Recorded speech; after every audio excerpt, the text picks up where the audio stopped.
Within 6 months, I was the second highest salesman in a team of 34 sales guys, and I wasn't even in sales. Because I used to be so jealous of these DJs who used to bring their hot girlfriends, you sit on the speaker and giving them records to play. That really only happened, I think, when DJing became cool. Do you find US a tough market to crack? It's been a slow one for us. We've got a lot of people out there now. That seems to be a very burgeoning market for us right now. Do you have much competition? I believe that we're one of the longest standing in our space. What are the biggest lessons that you've learned that you like to share with us? Be your authentic self. I might not be the smartest guy in the room, but I'll try and always be the most authentic. Which company out there would take $50 million and then be able to give it back to the investor after 3-4 months?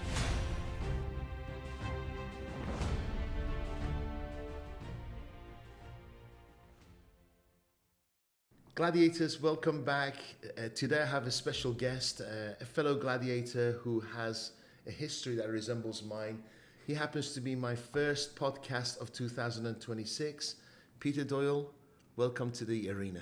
Thank you for having me. It's an absolute pleasure having you here, my friend. Thank you, my man. Peter, for our listeners and viewers, the gladiators listening right now, and we're going to go down your kind of what you're doing right now, but I'd like to know a little bit about your history. Yeah. And you're in Dubai right now, but you travel all over the world. Where did it all start? And how did you get to where you are today? Where do I start? Because it's an interesting journey. Where were you born? I was born in May 1972 in Kent to Irish parents. I've got an Irish upbringing to two amazing parents, 3 siblings. Lived a very simple, humble life in Kent. Was like most little youngsters, into everything and anything. Back in the 70s and 80s, social media was getting on your grifter or your BMX, right? Mm-hmm. And then driving to your mate's house and stuff, calling for your friends, playing in the woods. Very into nature, fishing, just natural stuff. That progressed into the teens, discovered music and girls, as you do. Started DJing at the age of 17. I was very young when the acid house music scene grew in England. You probably remember that.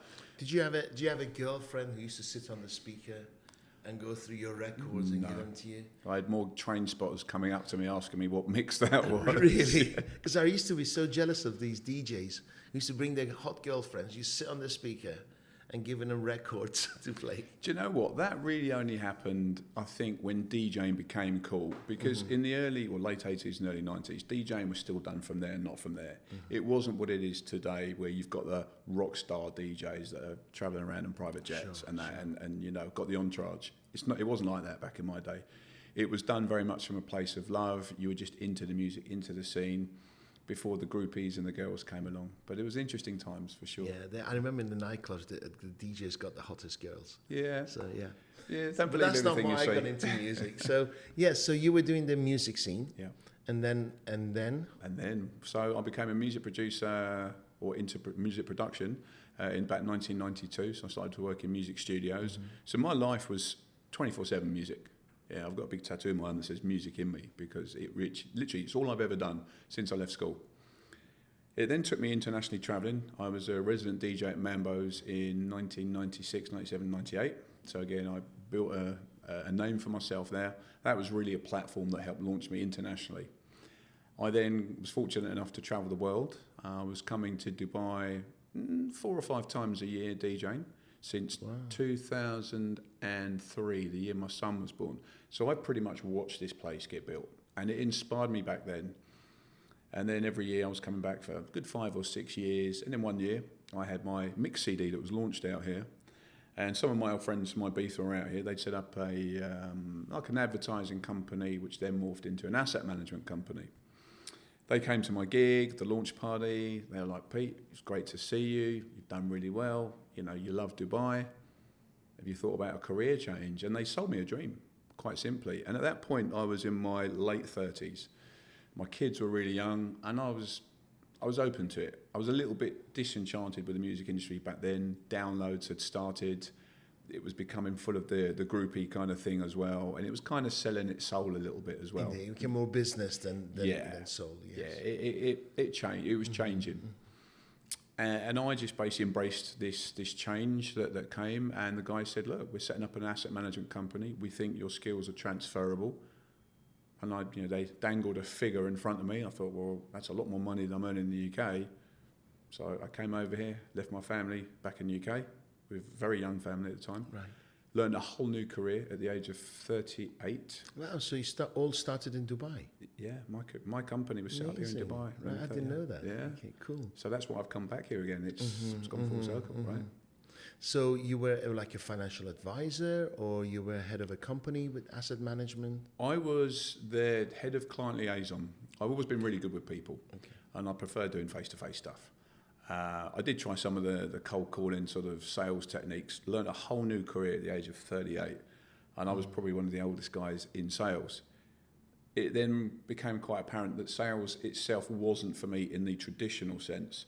So they made me the director of their client liaison team or investor relations team, and I took to it like a duck to water. Within 6 months, I was the second highest salesman in a team of 34 sales guys, and I wasn't even in sales. Right? I was in a different office to them as well, but my name was up on the board, and I was doing deals and learned my craft this way, face to face, just meeting people. It's kind of like selling, but without selling. Velvet glove, iron fist style. Building trust. Rapport, trust, connections, energy, all caring for them. Totally. Really genuinely caring for them. Taking an interest. People are interesting. If you take an interest in people, people love to talk about themselves. But it's about how you can relate that and flip it back at them with either your experiences, your frames of references. Did you believe in the product you were selling? I did at the time, yes. Because a lot of people say, I can't sell unless I 100% believe in the product. I need to be an expert in that product before I go out selling it. And I think, well, it's important to be selling good products and you are offering value, but you don't have to be an expert to sell, to close. You just need to know enough. Am I right?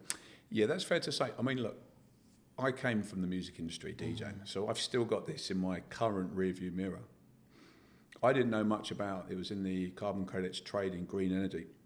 So I didn't know too much about it. So I was going home in the evenings and revising and swatting up and learning about a whole new industry. I had no clue what I was doing, like literally no clue. So it was up to me, and it was born out of survival because I had to survive out here and care for my family back home. Sure. Had to pay for them and look after them. And I wanted to get my family over to Dubai, again, all self-funded. So it was on me. The pressure was on me to make this work. I'm self-taught.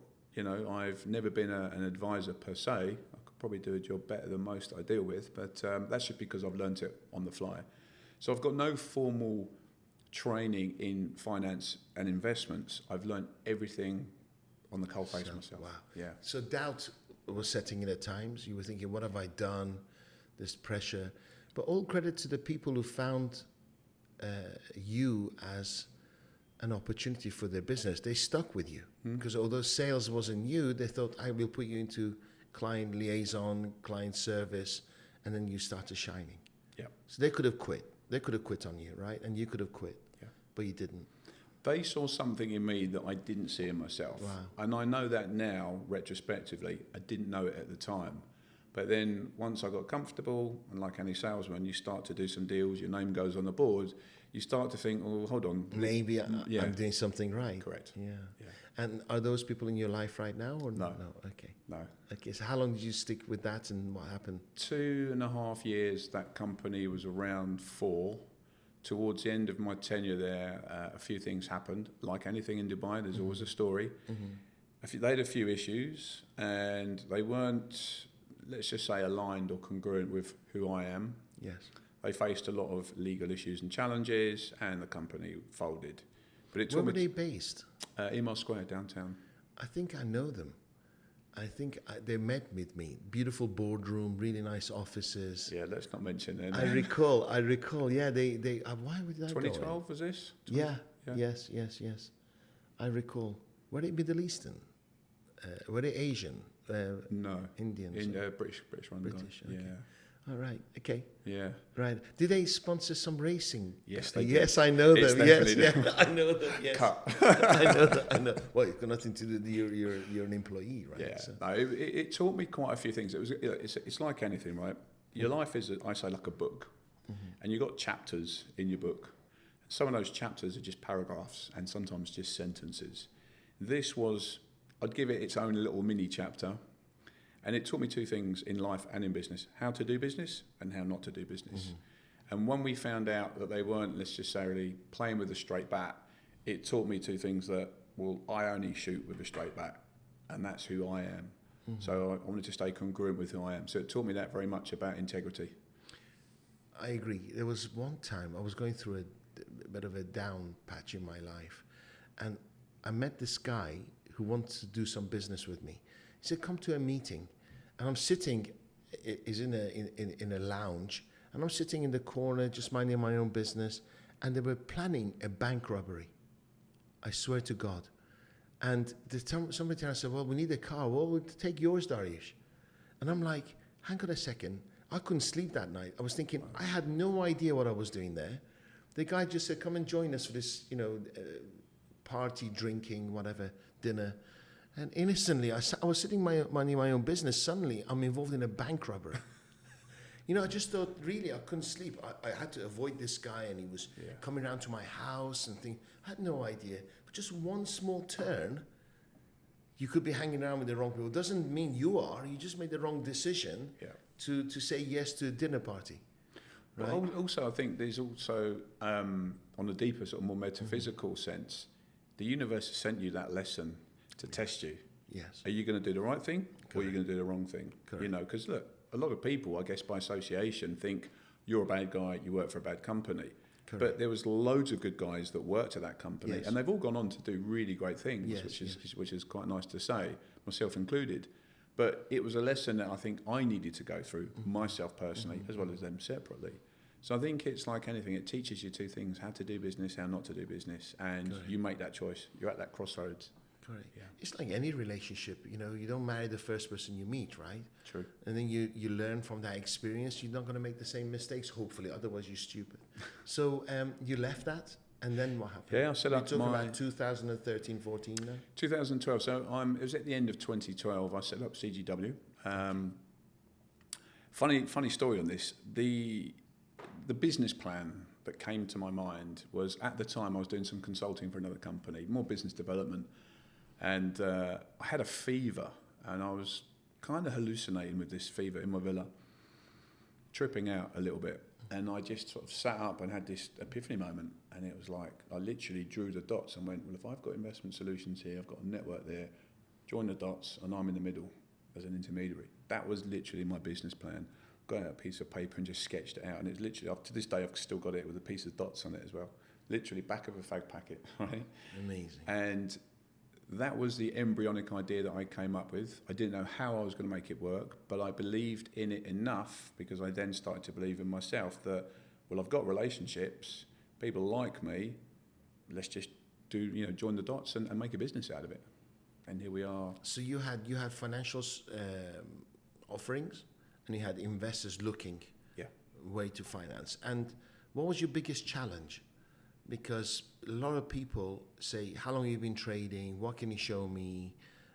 Is it too good to be true? Blah, blah, blah. What were your biggest challenges then? Well, we're B2B firstly, so we're not actually dealing with the end investors. So that's how it started right from the beginning. Yeah, we've always been B2B. So we were dealing more with IFA companies, IFA houses, wealth managers, private bankers, asset managers, portfolio managers, and still are to this day. More family offices now, and some smaller institutions. So we've definitely grown over the years and sort of morphed into a more sophisticated space. And I think that's like any business. As you learn and grow, the space that you move in and the people that you network with, right, it changes, right? But I think the biggest challenges we had back then was just getting people to, again, believe in the products, the solutions. The markets are awash with products. Everybody's got something to sell. And also financial kind of consultants, they're a little bit brainwashed. They're stuck from what I experienced, like especially bankers, because they always sold banking products, right? And then when you sit down and explain there's better opportunities, they may be close to it. Totally, still are, and still are. I think again, but not coming from the industry, I can say this, that I'm not your typical finance investments guy. But what I do notice, what really shocks me to this day, is that people that are sophisticated or meant to be and are in the space, and it could be that they're a wealth manager, a financial advisor, an advisor to a family office, They're very kind of narrow-minded with their approach, and you try and bring something else into their conscience, they just look at them. Ugh. There's almost this unwillingness to want to learn about alternatives or just expanding their mind. Maybe they have a fear. They have a fear of getting it wrong and getting fired. Totally agree. And I think that's the downfall is they don't want to appear stupid, because if you don't understand something, it's easier to just dismiss it rather than just actually try to learn it, to want to understand it. Correct. So there's this reticence I see a lot of across all the networks globally that we deal with. People that are, let's call them qualified, more qualified than me, are in the space, are meant to be able to read investment memorandums and understand it to then position it with their clients or the families they're dealing with. But they don't. They skim read it, make an assumption, and that's that. If that assumption is that big and they can't make it make sense without understanding the more sort of finer components, they just dismiss it. And you're like, guys, you're missing out on this opportunity. Oh yeah, but it's not like this. I don't, it's like, well, do you understand it? So they've gone away with a misconception of something because they are stupid. Indeed. Or not willing to unpack listen, it, yeah, explore exactly. it. Yeah. It's frustrating. So how long did it take you to get your first clients? Where are we right now? And what's the size of the opportunity in the marketplace? So right now, sorry, say the question again? First client. How long did it take you to get a first client? I think it took us about 3 months. Okay. And it was hard work. And you were by yourself? Or Yeah, did you, totally me. really? Wow. I've done everything in the business: chief cook and bottle washer, accountant, business development manager, call setter, appointments, doing my LinkedIn. I've done it all. I've done every facet of my business. I've done at some point myself. Yes, and it wasn't that long ago. 12 years ago. No, 12 Nothing. years. Nothing. It does. Congratulations. Thank you. Yeah, it's been a journey. We've had our own fair share of ups and downs. We've backed the wrong horse a few times because that's part of life, and I never run away from that, Dariush. I'd never run away from the fact that up to about 2017, 2018, we were what we'd call a third-party product distributor or intermediary. Yes. But we weren't involved in the structuring of those opportunities. So you're at the behest or the whim of the issuer coming true of their word. That's come back to bite us on the bum a few times. So I made a decision there where we pivoted and I said, every product now that we take on, we SOS it, source, originate, structure. That could still mean that the issuer would come to us with their best offering that they think is the best thing since sliced bread. Yes. We then deconstruct it, reconstruct it, see how, why, or if it works. And we either pass or we reach an impasse and we don't touch it. We similarly will want to get them to work with us to say, look, it's 70% perfect. Let's make it 100% perfect. So we'll come in and then do our consultative Adjust approach. it. Yeah. Just tweak it for the networks that we built over 15 years. So you're like almost a recruitment company. You have really tasty investing or investments, and then you're looking for IFAs to actually go out there and sell your products, right? Yeah, So we create the solutions for the networks. But what you've got to remember after nearly 15 years now, the networks are quite broad. So you've got the legacy part of the business, which is IFAs and wealth managers. Yes. Then you've got asset managers, portfolio managers, DFMs, fund of funds, some smaller institutions, and a multitude of single, multi-elite family offices. So the network's quite broad. As a result of that, you've got a lot of different data points of nuanced requirements. So all we do when we get presented a solution is we reverse engineer it to suit the broadness of what the network wants. It's not about what we want, it's about what they want. Yeah. And so right now, the market is hungry for more opportunities, or tell me. Well, yeah, you still have to sell it to them? Absolutely. They're still selling. It's the noisy marketplace, especially in Dubai. Everybody's selling something. Everybody's got something to sell, and everybody's got the next best thing. So it's really to try and stand out in a competitive marketplace. I think we've been very lucky and very sort of adept at adapting in real time to market sentiment. One of the solutions or one of the mandates we're working on right now is a short-term investment solution, 3 months, 6 months. It allows investors to be more nimble and fluid within their portfolios because we believe since the end of the pandemic, investors globally want to be a little bit more flexible. They don't want long-term lockups. And that's in any investor appetite, I think. Indeed. Yeah. So if I was the investor and looking for an investor, would I know which company I'm investing in, or I'm actually investing with you and you just give me a returns? No, you'd be actually investing directly into the issuing company itself. Yeah. So let's say, what's the ideal company approaching you saying, I want to raise money? What would the ideal situation be? Well, I'll answer this by saying we say no to 99% of the offerings we get. Wow. Yeah. And why? I can skim read an opportunity and think, can I make that work for my network? And the simple answer is normally no. It's either too small a raise, the company's a startup, presents an inherent risk. We don't work with startups. We look for companies that are income generating already. Why? Because it de-risks it for the investor, or at least it lowers or mitigates the risk somewhat. So we look for solutions that create a more safer, more robust offering. We look for a minimum raise of at least 50 to sort of 80 million as a sort of a baseline. US, dollars, in terms of what we know we can present it. Because similarly, if we go in with, say, a 10 million raise, my asset managers in Switzerland will just look at that and go, it's too small. And they won't even entertain it, even if it's a really great opportunity. Yes. So we need to position ourselves to sort of, I call it a catch-all. So even if we are creating something for, say, 50 or 80 million as a raise, we will still resynthesize it in a way that we could create a version for the IFAs and the wealth managers. We'll create a second version for, say, the mid-band of asset portfolio managers, and then we create the institutional version for the family offices. Wow. Yeah. But you didn't have these asset managers in Switzerland at the beginning? Or did you have them? No, it was you. It's literally traveling the world. I think we've worked out millions of times. I've gone around the planet, just going around, pressing the flesh, meeting people. Because, look, fundamentally, we are in the relationship game. And if you go back to my beginnings, client liaison, that's just investment relationships. And that's all I'm doing. Whether it's the company, whether it's the investors. Yeah. It's just relationships. It's just relationships. So at the beginning, do you go out looking for opportunities?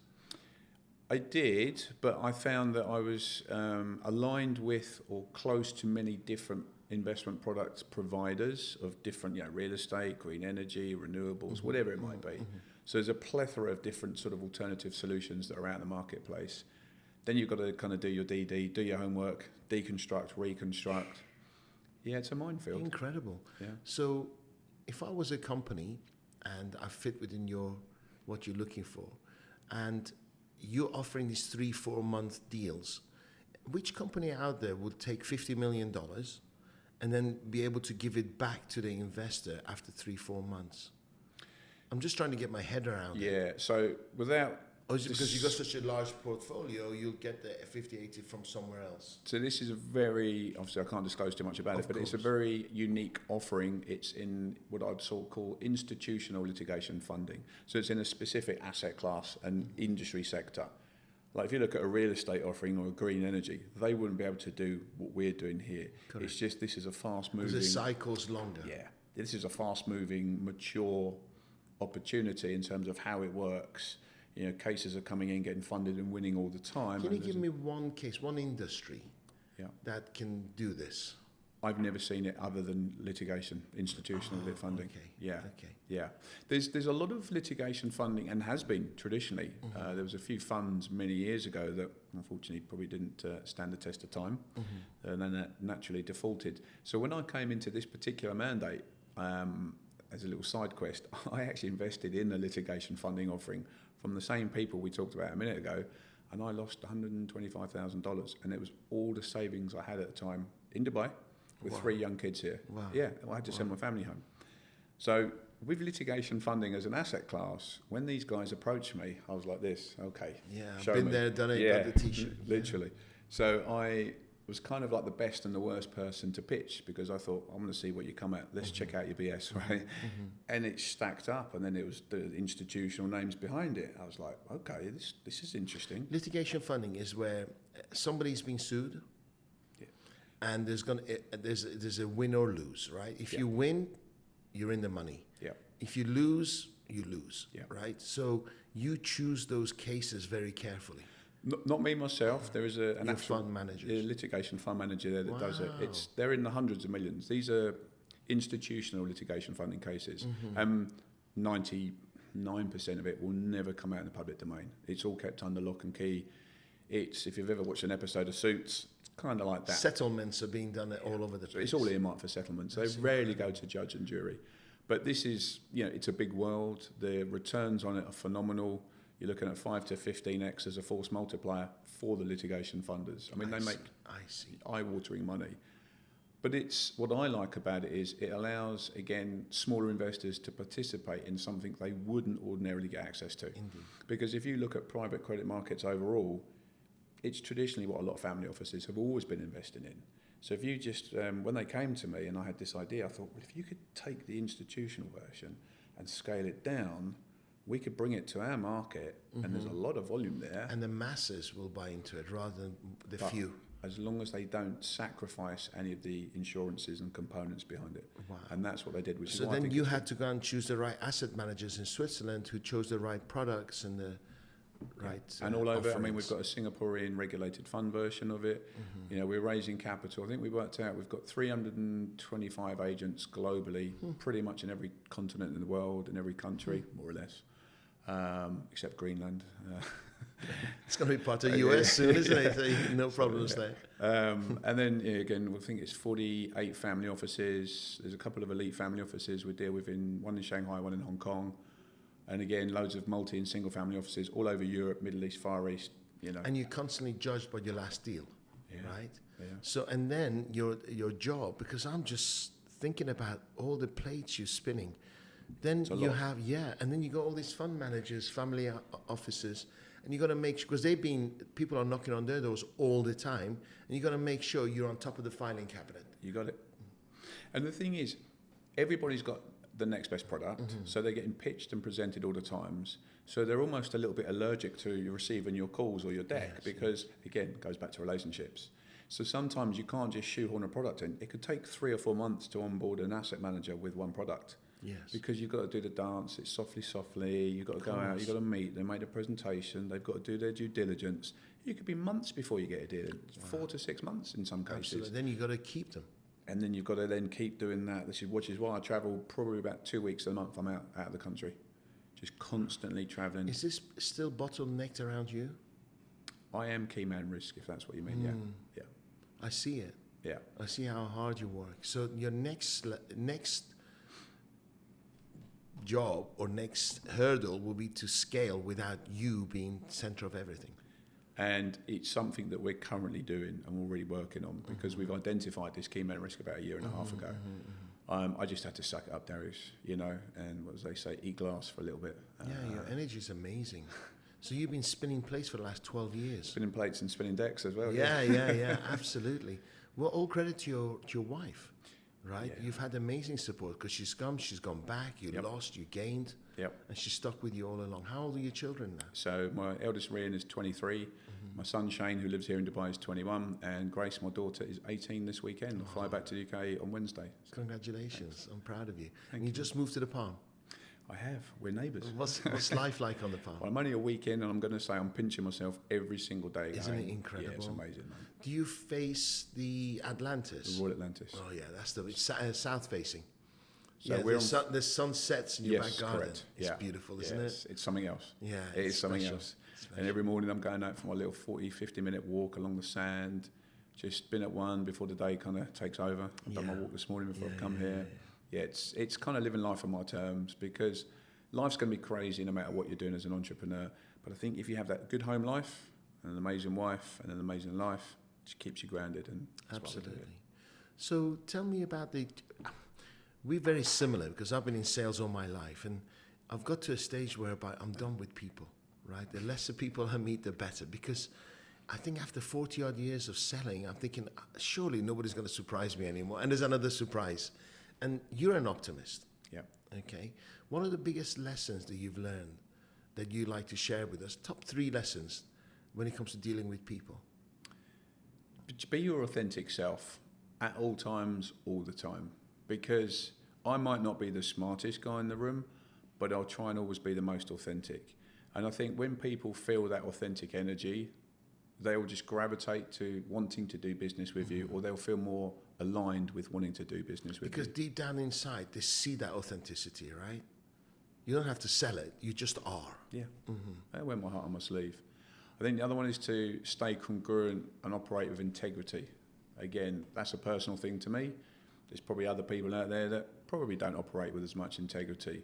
But I think you need that in any business and in any form of what you do in your life, how you carry yourself daily. And I think the third one I'd probably say would be never give up. Even when you are having those tough days, like when you're having a really crappy day, I heard this on the internet, I think Layla Hormozi said it, you're not having a shitty day, you're having a crappy 15 minutes and you chose to indulge in it. Just remember that, just reframe it. Because I always see as well, when you are having, and even when you're having the toughest challenges in life, because I've had a lot the last 5 years. Are you still having them? Do you have challenges today? No, I mean just business challenges, normal day-to-day stuff, operational. It's not like rent's not going to get paid, kids are going to go to school. No. You're at a different level now. Absolutely. Right? I mean, I've gone through some tax issues in the UK.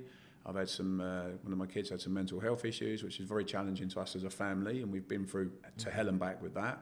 Thankfully, we're the other side of that now.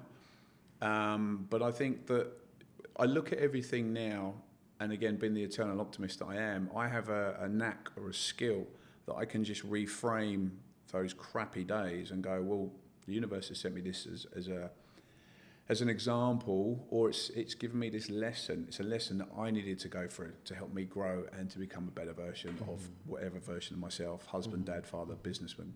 So I just reframe it and go, oh, well, clearly I needed to go through. So you're always up? 99% of the time. How do you find, I find people think you're lucky. They don't realize it's a decision. Yeah, you choose your own luck. You make your own luck. True, there's times you wake up with backache, neck-ache, headache, yeah. And then people don't realize that it's a freaking, you have to work at it. I jumped out of bed at 5:20 this morning after a crappy night's sleep and thought, oh, it's Monday, here we go. Last thing I need is a podcast. On a Monday morning. So I jumped in the ice bath and that really quickly. Do you have an ice bath at home? I've got one installed there. Me too, yeah. Great. Yeah. Do you have an infrared? I've got an infrared. Well, I've got an infrared stack. I've had a red light stack for a while. I've got loads of biohacking gadgets. When you come round, I'll show you. I never use mine. Oh, I've got the ice bath, but I never use the infrared. Really but you're good. supposed to. Yeah, really. I've got a gym at home. Do you have a gym at home? Yeah, of course. Yeah. Never go in. I'm in it every day. My kids use it. I don't get. So that's the thing. I think in Dubai you can become, well, especially a slave to the traffic. So for me, my schedule, probably like yours, is just jam packed all day, every day. Some people, it takes me 2 or 3 days to get back to a WhatsApp because it's just. I know the sheer volume of it. And I don't like that because I used to be super proud of my responsive times. You know, I think you set a standard, and I think it's important to be a good communicator at all times. But some days, if I can't get out and I've not been to the gym, I'm like a bear with a sore head. So it's important that we've got the gym there. I can tell. You're in good shape, Thanks, thank God. Yeah, that shows discipline. Yeah. A lot of people do business with people who are disciplined with their life, personal life, because that shows they're disciplined in business. So I kind of get it. Yeah. Well, there's a deeper meaning to it. If you walk into a room like you're a stranger and you'd never met me before, and the first thing you see is, oh, his arms look good. He looks like he works out, or the mindset is, oh, he looks like he takes care of himself. Straight away, you've made that decision. Well, if he takes care of himself, he's going to take care of me in the business that we're going to do together, right? Correct, absolutely. I heard the story with Tony Robbins where he was biting his nails. And he was dating this woman. And he goes, if you don't have any discipline to stop biting your nails, you're not going to have discipline in your life. And he was absolutely in love with this woman. And this woman walked away. And it hurt him so much, he decided to never bite his nails again. Because he showed lack of discipline. Amazing, isn't it? That is something else. Yeah, little things. And you think, oh, silly cow. Do you know what happened? Somebody took a picture of me. I was driving. There were only 2 times I bit my nails. Watching football and driving. Traffic. And then somebody took a picture of me and it looked awful. As I was driving, I was like, I looked like an addict. Driving here? Back in England. I was going to say, if it was driving here, I'd understand it. Yeah, back in, and it was in England. I was like, really getting stuck in. I thought it was cool. I was like trying to get that last 2 nail out of my thing. Anyhow, so when it comes to recruiting people, you have many staff working for you now? We're up to about 18 now, but I believe there's a few more that have been interviewed as we speak. So we are mid-scale, as I think you guys know, for the event that we've got coming up as well. And just operationally, we're finding that there's a few little cracks. I'm always on about giving good customer service to our agent networks as well. We've got an interesting recruiting process, and it's one that I've adopted fairly recently, 6 months ago, is asking a person, what do you do for self-growth? What are you doing to protect your mindset and your mental health? What training do you do? You know, what seminars, what gurus have you been to see? What books have you read, like in that space? Because that's quite telling. Because then you know that if they are interested in working on themselves, they're going to be interested in growing and helping the business to become a better version. You know, we want people at CGW that are going to be better versions of themselves. All of my team put in a huge amount of discretionary effort, and that's coming from there. And many of them been with you from the beginning, many years, right? Yeah. Do you have do they work from home? Do you have an office? We've got a office, obviously, my house now. Yes. So some of my team that are based in Dubai come up and work with me 2 or 3 days a week. Okay. Obviously, I'm travelling a lot as well. So there's a lot of sessions that go on in the villa. Obviously, we built an office there. I've got guys in Switzerland that work remotely there, Mexico, Hong Kong, Philippines. We've got a big sort of team there, admin and backup. A few in Estonia, a few in Poland. Wow. Yeah, they're very well spread. So you have a few people managing them, or are you still doing it yourself? I do a bit of it, but my COO and my CDO, Mahmood, obviously, and Maddy, they pretty much manage a lot of the teams. But I am still hands-on with my teams. I don't like to be too disconnected, because I'm one of those leaders that likes to inspire and motivate as well. So it's very much, I don't like to be too far away from them, and they just think, oh, we don't see or speak to Pete anymore, he's too busy. Yeah, as busy as I am and as travelled as I am, I still want to be... You want to have fingers on the pulse, right? And you want to feel the market, get that positivity and inspiration going all the time. Totally.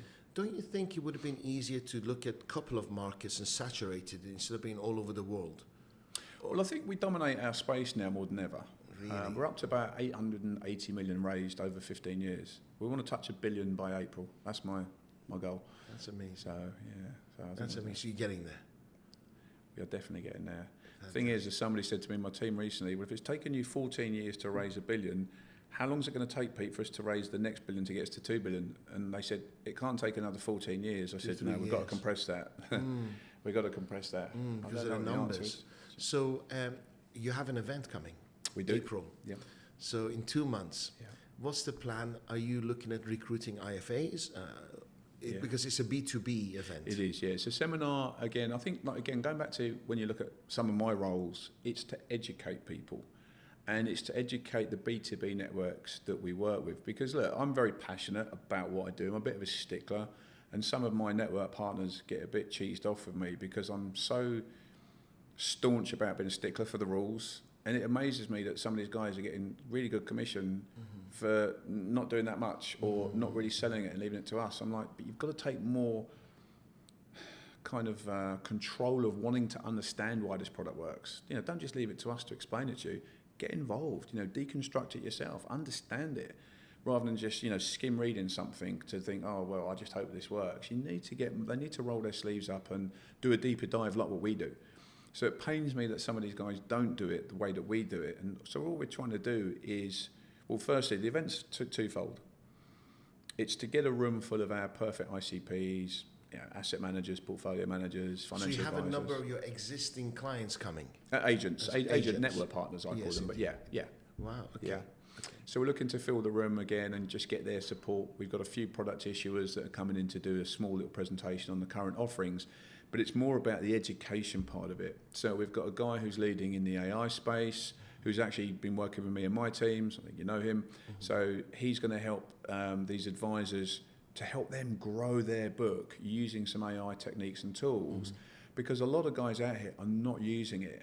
And I've used it myself, so I know that this has worked for CGW, and we've scaled significantly in the last year. Yes. So what I'm trying to do in a weird way is give a little bit of that back to these advisors to help them help themselves and ultimately help them build a bigger book of clients. So it's hardly any selling, it's all educational. Pretty much. Yeah. You're giving. Totally. And we've got Nick Santanatassa coming. Incredible. He was at my villa last night. He came to meet me, and we did a little housewarming with him last night. Nice. He's a great guy, so he's going to do a bit of motivational speaking. We've got another guy called Dan Thompson who's coming along again. He already deals with a lot of guys in the financial advisory space. And again, to network. I think it's really important. One of the things I love about Dubai is the ability to network at ease, because you never know who you're sat next to in Dubai. And I've been in restaurants or public places and you've eardropped on a conversation. And I'm quite a sociable person, right? So You go over and talk? I just said, excuse me, I've Oh, just heard you talk really? about this. Wow. Before you know it, business cards are exchanged, WhatsApps and coffees are arranged, and then deals. It is easy when you go past that first hurdle Yeah. of saying hello. Everybody wants to do business with you. And everyone, I don't know if you find this, the energy here, there's a lot more collaboration and cooperation, and there's the willingness to do that. You don't get that in the UK or abroad. I think people are too cautious in Europe. Oh, right. In Europe. Here, people are still cautious because a lot of people come and gone, but you have to trade. If you don't trade, you go backwards. Yeah. So it's easy not to have small talk. I love it. I just go say, right, how can we help each other? Let's do business. Boom. Yeah. But then they judge you with how long you've been here, if you deliver on your promises, you call when you do, you deliver on your every promise you make. They're judging you all the time. You could be in very quickly and out very quickly, but you're trading. Yeah. Then it's up to you to deliver and stay in power. I think Dubai has got that thing where the universe loves speed, so you execute with military precision. Absolutely. Do you know what I mean? Absolutely. And I think when you go to other territories, other jurisdictions, I'm not going to mention any because I love travelling, right? But I think some countries are quite challenging with their conservative nature. And I think when you live and reside in Dubai, you do operate at a different energy level. And it's almost like you get frustrated when you travel to other countries to think... And the pace slows down. Right, how are you not operating at this speed? Like, come on, keep up with me, Yeah, and also I find in Dubai, it's okay to talk about your wealth. It's okay to have fancy cars, a nice lifestyle. I invested in a company in Switzerland and I lost a fortune. And they were dodgy and they ran away. So I thought I'll fly to Switzerland and I'll meet other investors in this company.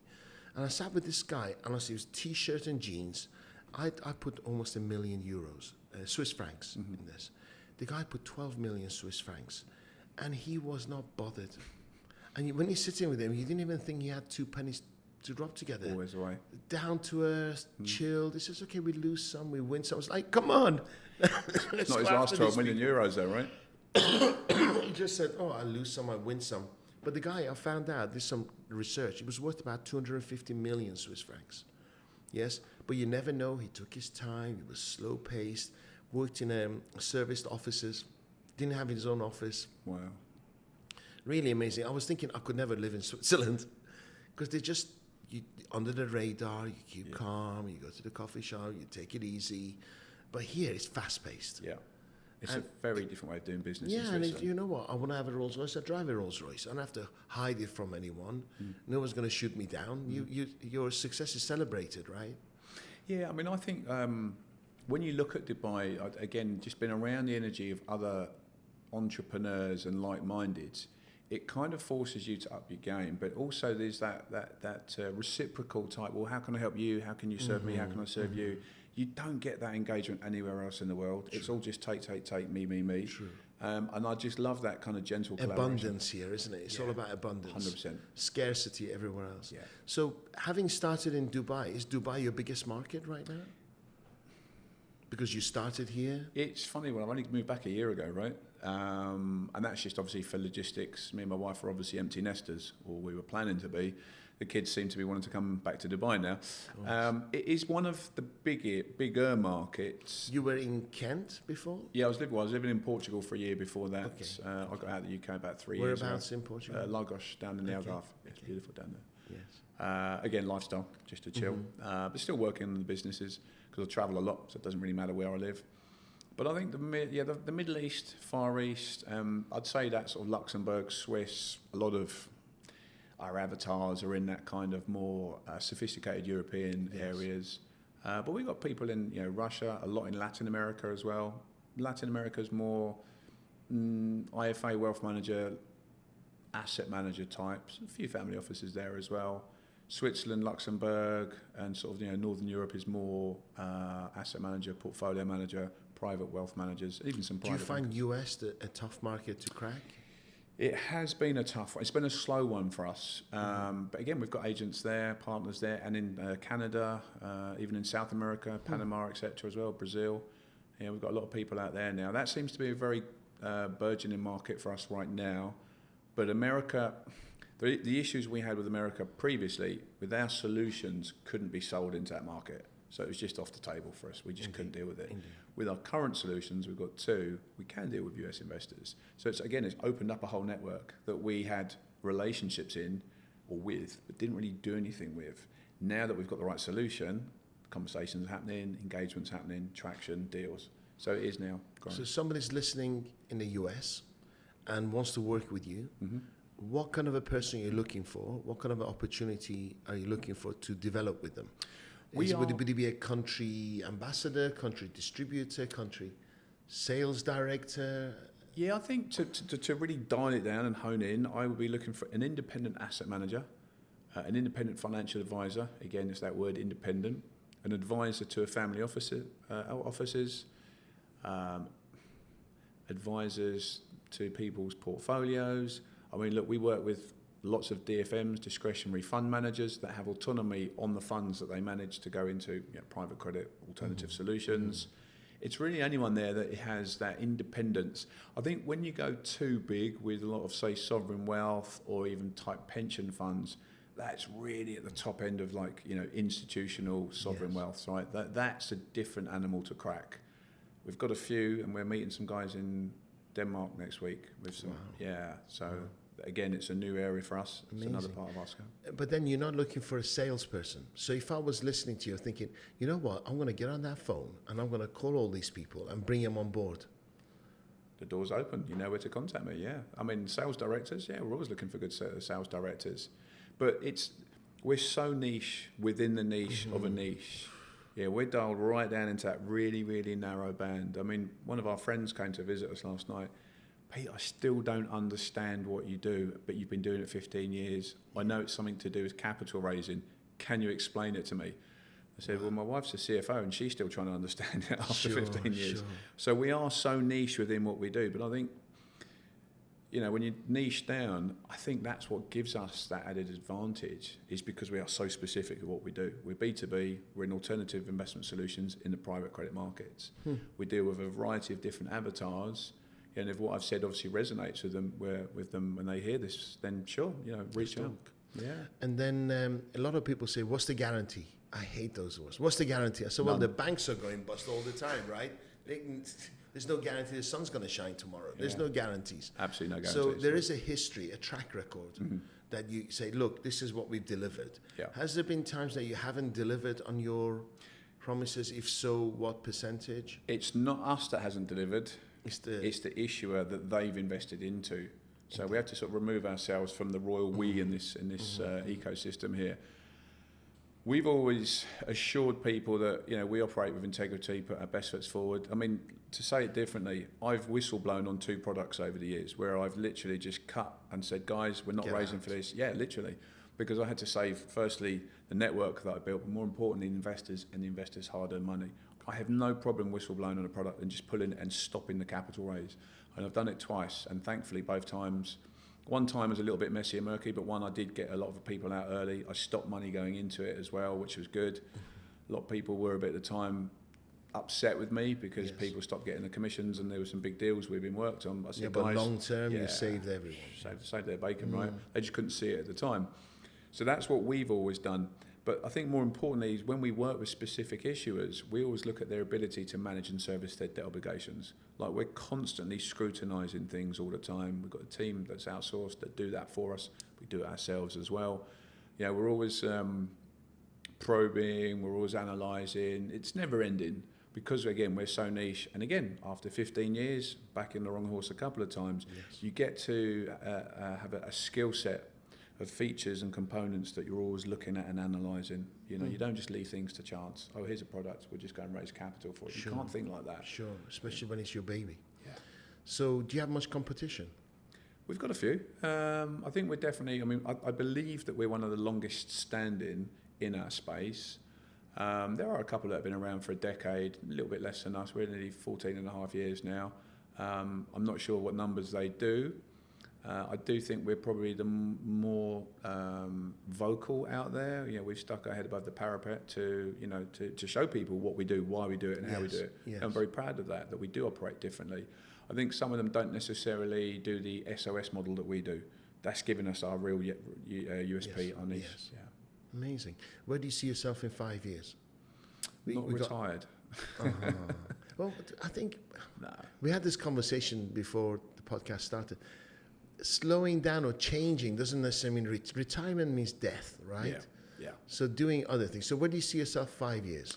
Yourself and then the company. So, well, a bit of both, yeah. I do find ourselves naturally gravitating to a more sophisticated institutional space. I definitely see that that's the future of CGW, where, it'd be a case of somebody wants to raise 100 million for a particular project. We pick up the phone. It's a few phone calls. Halas, it's done. That's where I'm trying to go. We're, again, living life on your terms and making things a little bit easier. Personally, for me, I know we've had conversations. I'm very passionate about my biohacking, my health and longevity and wellness. It's all over my LinkedIn. There's a lot of people message me constantly about it. I'm personally invested into a number of projects in that space already. So I'd like to be creating investment structures and solutions for the wellness longevity space overall.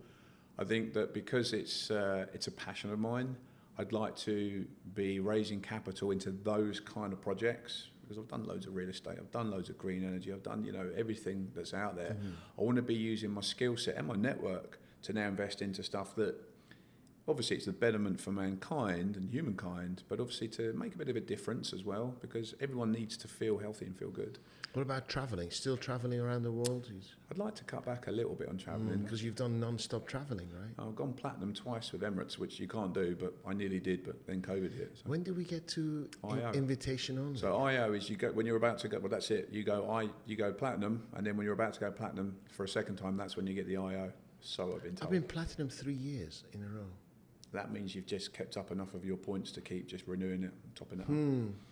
You have to platinum twice in 1 year. Yeah, I think so. That's how because it then works. you go corporate level, right? Yeah, I think you go IO. I believe you get to meet Sheikh Mohammed. You get a special area to check in at the airport. Oh, you really? don't go to the main airport. No. Yeah. I'm invitation only in Dubai Holdings. Oh, nice. And I phoned them up and said, "Can you give me Emirates?" They said, "No, we're not linked to that. We're not linked to that one." Yeah. Yeah. Great. So, man, it's an absolute pleasure having you here. Thank you, man. So, 14th of April, Yep. St. Regis in downtown. Yep.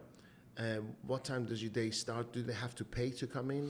It's a small ticket entry price. They've got standard ticket price and sort of VIP ticket experience to meet some of the speakers there, spend some time with some of the speakers. Okay. I think it starts at 10 a.m. right on till 6 p.m. We're going to do a networking sort of semi-cocktail hour out on the big patio there. You provide the food and everything else? Everything's going to be laid on for the guys. We want them to, I'll tell you what we want to do. We want to create value. I want them to go away thinking this has been a great event, Capital Wealth Summit. We want them to go away thinking that they've learned something that's going to help them grow their business. Because look, I've dealt with IFAs and financial advisors for years, and I spot the number one pain point. I see it. So I thought if we could address that, give them some value and help them grow their books, because they all moan and have the same pain points. So if we could provide a valued day out for you to learn a load of new skills and strategies that's going to help and you. inspire you at the same time, so you get a bit of an uplift in 100%. your energy and emotions. Yeah. Amazing. Yeah. So I guess some of these will be happening regularly all over the world now.